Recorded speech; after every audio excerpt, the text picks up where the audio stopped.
महिला के कारण नेहरू ने कराया देश का बंटवारा। राहुल के दावों पर भड़के सावरकर के पोते ने लगाए गंभीर आरोप। कांग्रेस सांसद राहुल गांधी के द्वारा महान स्वतंत्रता सेनानी विनायक दामोदर सावरकर को लेकर दिए गए बयान के बाद महाराष्ट्र की सियासत गर्मा गई है। राहुल के दावों का वीर सावरकर के पोते रंजीत सावरकर ने खंडन करते हुए कहा, भारत के पूर्व प्रधानमंत्री पंडित जवाहरलाल नेहरू पर गंभीर आरोप लगाए गए हैं। उन्होंने कहा कि पंडित नेहरू एक महिला के लिए भारत का विभाजन करने के लिए सहमत हुए। इतना ही नहीं, रंजीत सावरकर ने यह भी आरोप लगाए हैं कि नेहरू ने भारत की गुप्त जानकारी 12 वर्षों तक अंग्रेजों को दी थी। उन्होंने राहुल से इन आरोपों का जवाब देने की अपील की है। स्वतंत्रता सेनानी सावरकर के पोते रंजीत सावरकर शुक्रवार को पत्रकारों से बातचीत कर रहे थे।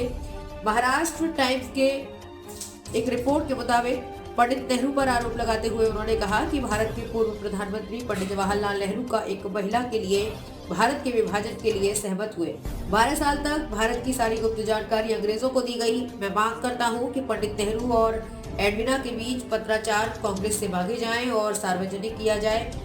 उन्होंने आगे कहा कि पूरे देश को पता चलेगा कि जिस नेता को अब चाचा नेहरू कहते हैं, उन्होंने कैसे देश को धोखा दिया। नेहरू पर आरोप लगाते हुए सावरकर ने आगे कहा कि पंडित नेहरू 9 मई से 12 मई 1947 के बीच अकेले शिमला गए थे। वो 4 दिनों तक अपने परिवार के साथ वहां रहे। एडविना के ब्रिटिश सरकार को लिखे पत्र में उल्लेख है कि मैंने पंडित नेहरू को अपने अतिथि के रूप में आमंत्रित किया था।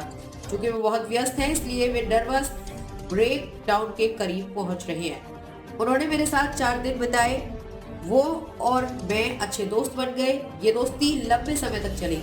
सावरकर ने यह भी कहा कि एडविना ने कहा कि पंडित नेहरू मेरे काबू में आ गए हैं। सावरकर ने कहा कि ये पंडित नेहरू थे जिन्होंने माउंटबेटन को वायसराय नियुक्त किया था। उन्होंने कहा, बलवंत सिंह ने कहा था कि वायसराय होने के कारण पाकिस्तान में सेना नहीं भेज सकते। 20,000 भारतीय लड़कियों का अपहरण कर लिया गया और वे पाकिस्तान में थी। माउंटबेटन ने लिखा है कि नरसंहार को देखकर भारतीय सेनाओं को समझ नहीं आ रहा था कि क्या करें, इसलिए मैंने नियंत्रण कर लिया। माउंटबेटन ने लिखा है कि माउंटबेटन के भारत छोड़ने के बाद नेहरू ने उन्हें 12 साल तक हर दिन अपनी रिपोर्ट भेजी। ये खुफिया एजेंसियों की बड़ी नाकामी है। उन्होंने आगे ये कहते हुए गंभीर आरोप लगाया कि नेहरू को एक हनी ट्रैप में फंसाया गया और उसमें वो फंस गए। ये अपराध है। इससे पहले भी कई लोग ऐसे पकड़े जा चुके हैं, सजा भी दी गई थी। नेहरू की बात कौन करेगा? राहुल गांधी को 12 साल के हनी ट्रैप का जवाब देना चाहिए। प्रेस कॉन्फ्रेंस में सावरकर ने यह भी मांग की है कि प्रधानमंत्री नरेंद्र मोदी को मामले की पूरी जांच करानी चाहिए।